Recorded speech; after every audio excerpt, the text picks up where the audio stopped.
কলকাতার দক্ষিণের শেষ প্রান্তে ছিল এক জুট মিল। কিছু ভৌতিক ঘটনার জন্য বন্ধ করে দেওয়া হয় সেই জায়গা। একদিন তিনটি ছেলে সেই বাড়ির রহস্য জানতে সেখানে যায়। পেয়ে গেছি লোকেশন, আমরা যাচ্ছি একটা রোমাঞ্চকর সফরে সেই ভুতুরে বাড়িতে। তারা জানতো না তাদের এই কৌতূহলই তাদের এক ভয়ঙ্কর অভিজ্ঞতার দিকে টেনে নিয়ে যায়। এখানে ওরা কিছু রহস্যময় বইপত্রের সন্ধান পায়, যার শক্তি ছিল অসীম, যেই শক্তির দ্বারা প্রাণের বন্ধু ও শত্রু হতে বেশি সময় লাগে না। কিরে তোরা এইভাবে এখানে দাঁড়িয়ে? তোর বন্ধু পুরো পাগল জিৎ, কাল রাতে আমাকে প্রপোজ করেছে। তোর বন্ধু পুরো পাগল জিৎ।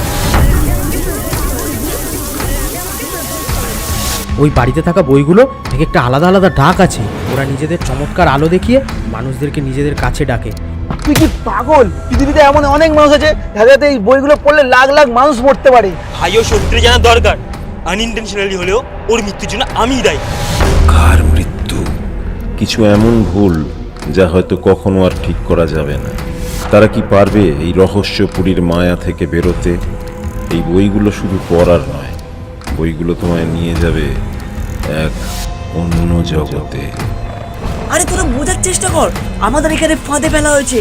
সব এই বাড়ির মায়ার কামাল, আর ওই বইগুলো কখনো আমাদের পিছু ছাড়বে না।